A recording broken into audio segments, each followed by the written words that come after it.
McGinniss, the expectations I thought were overmatched in a way. I thought we did much better than I think we originally expected. Being an expansion team, being a team really in its first year with the league, I thought that the Hat-Tricks had a better year than I think a lot of people did expect.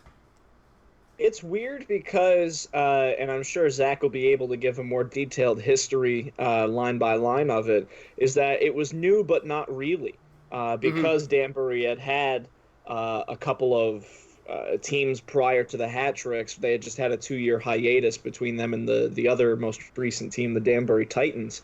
So it wasn't terrible. It wasn't impossible to bring those diehard fans back to the arena, especially considering all the modernizations that the arena was undergoing throughout the course of the entire season. Really, it wasn't until March when we just shut things down that things were really starting to hit their like 100% capacity Mm-hmm. in terms of attendance, in terms of things to do with the arena. You know, the axe throwing lounge and the video board up in Danbury Arena was just getting ready to go at the time of the canceled season.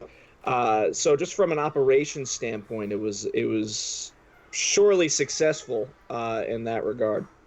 Casey, I think you hit the nail on the head. When you take a look at the roster that the Danbury Hat-Tricks put together, it was the veteran core were guys who already know Danbury, Steve Brown, Phil Bronner, Nick Nieder. You see these guys coming in, really returning back to where they were either as a member of the Whalers or the Titans. It gives you an immediate impact in the community because these are popular players. You know, the three of us, we've hung out with them before. We've spoken to them before. They're always willing to have a conversation.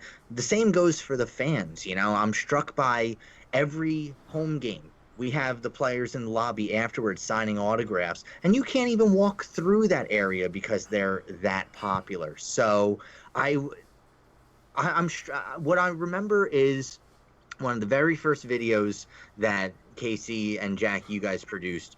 You're interviewing Phil Bronner, and you ask him what kind of team he wants this to be, and he says a championship team.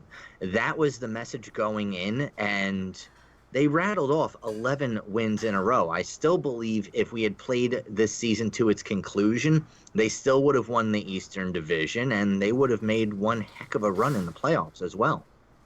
Yeah, it was a really remarkable season, and some good news, obviously, for Hat-Tricks fans. Phil Bronner is going to be back for this upcoming season, so obviously, some positives in a very dark time in our world is, yep, Philly Lips is coming back to the Hat City, which is always exciting. Um, Danbury obviously, Quiplash champion.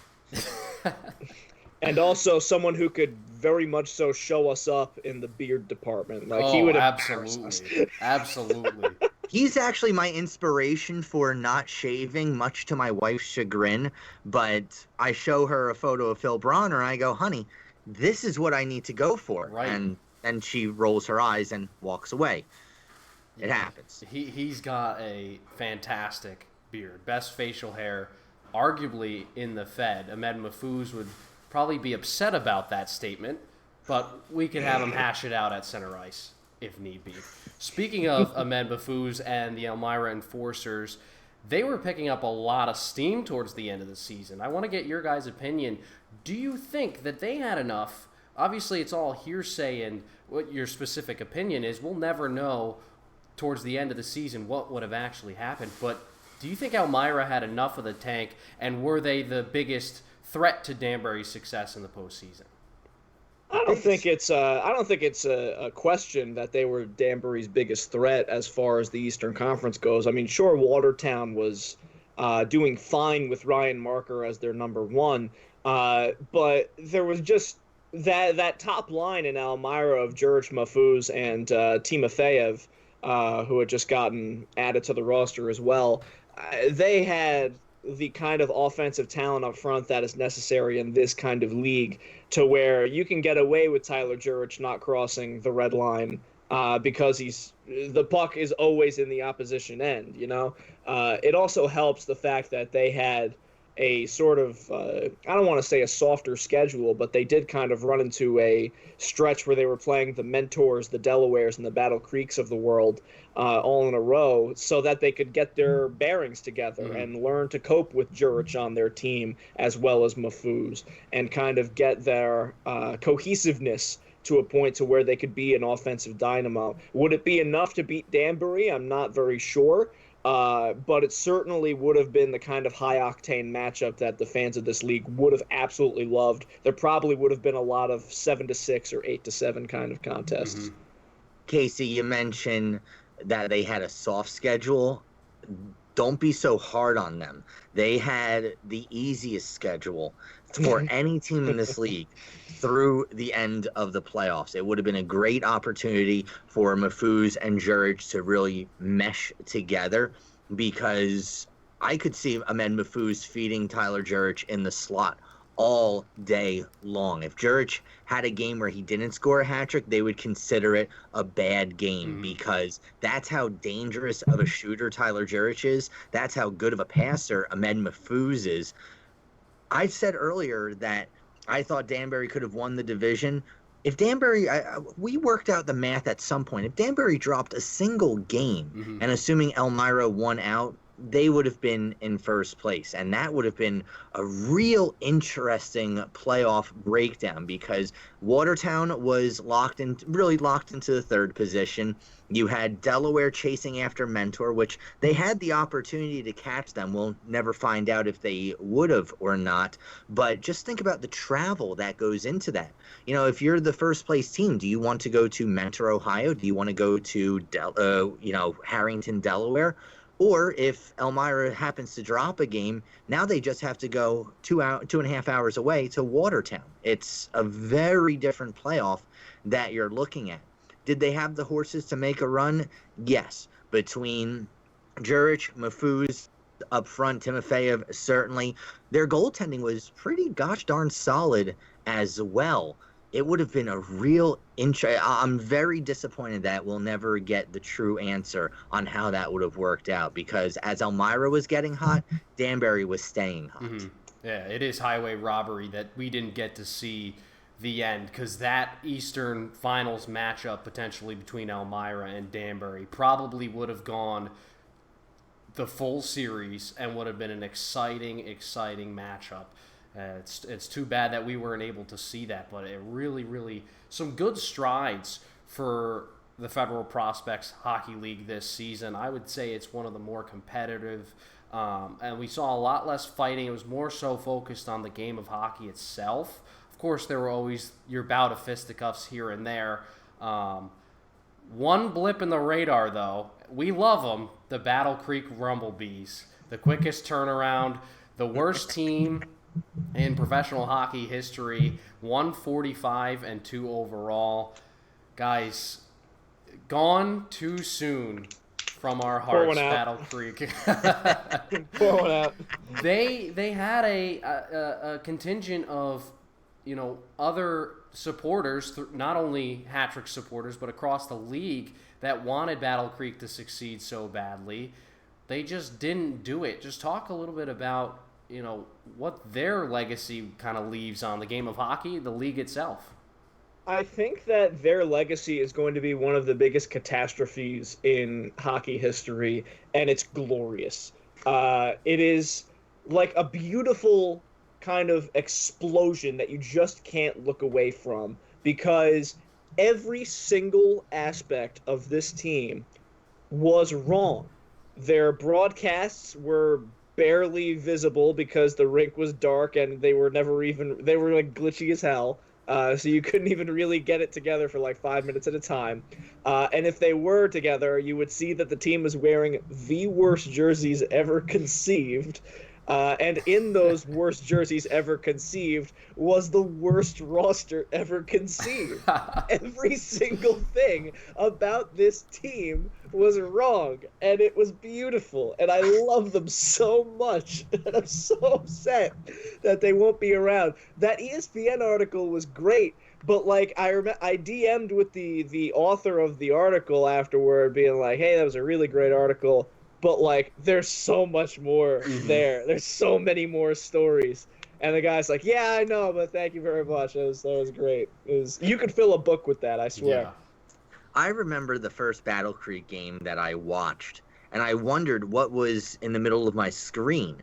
There's a support column that is right on the red line that they could never figure out how to get around. So if there's some play in the neutral zone, you better hope it lines up quickly. They had perhaps the most decorated professional broadcaster calling their games, but you could never hear him because the connection itself would never work. That's the other thing, is that Terry Ficcarelli, their play-by-play broadcaster, was like something out of a 1920s cartoon with his three-piece suits and elaborately combed mustache. He's a legend. Fick is the man.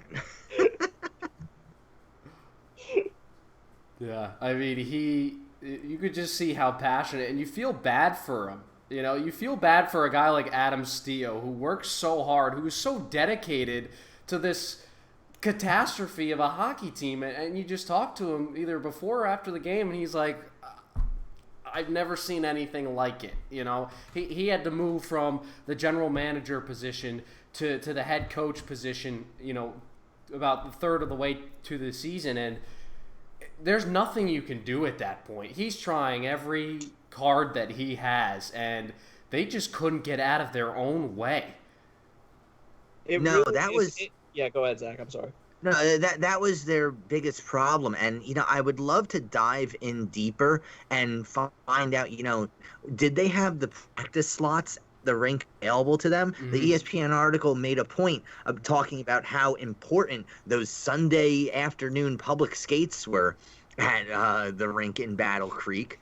So, you know, was this team? First of all, this team was put behind the eight ball. They were founded 2.5 months before the season started. It is a little difficult to put a team together, especially when you don't have an expansion draft.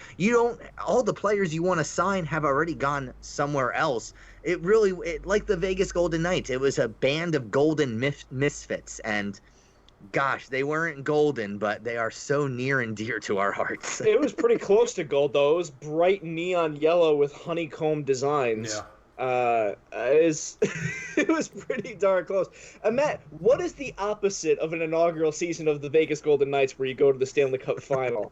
Now we have the answer. Yes, absolutely. It's the Battle Creek Rumblebees. And you know, the honeycomb design didn't bother me as much as the vertical pinstripes. How the pinstripes. Did I misidentify a player because of those stupid stripes?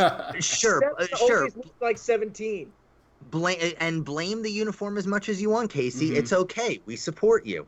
But between the vertical pinstripes on their uniform, which make their numbers nigh unreadable, they also have the same pinstripes on their socks. But the socks aren't at the front, it's on the sides. So if you look at a player, their blank yellow socks, you think that it's a house team that found these socks in the dumpster behind the arena. Why couldn't you put the honeycomb on the sock? It probably would have been less expensive, too, to design custom socks versus putting all of those honeycomb on the jerseys themselves. Would have helped the broadcasters out. I wouldn't have minded. The jerseys are terrible, and I feel like we're completely glossing over the fact that their name is the Rumblebees.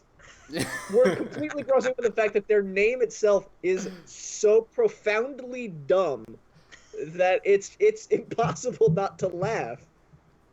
Casey, you're not holding back. I do point out, though, that the Binghamton Mets became the Rumble Ponies. Look, and when it comes to my Rumble animals, I would take a bee over a pony. Okay, here's the thing. Number one is that minor league baseball is having an escalating competition to see who can be dumber right now, right? Because you have the Savannah Bananas, you have the Binghamton Rumble Ponies, the Savannah Sand Gnats. You know, just teams are trying to have this kind of arms race to see who can have the dumbest named affiliate. So that's kind of the charm of minor league baseball. In minor league hockey, you don't see that as much. I mean, you have every now and then a team like the Greenville Swamp Rabbits, The where making whoopee. the making whoopee. All right, I mean, come on. but like a team called the Rumba, it couldn't have been any better. Like if the Port Huron Prowlers went like 145-2, like it wouldn't be as funny because their name is the Prowlers and their jerseys are passable. It's the fact that it was the Rumblebees with their stupid Honey Nut Cheerios jerseys that Honey makes bunches it. of oats.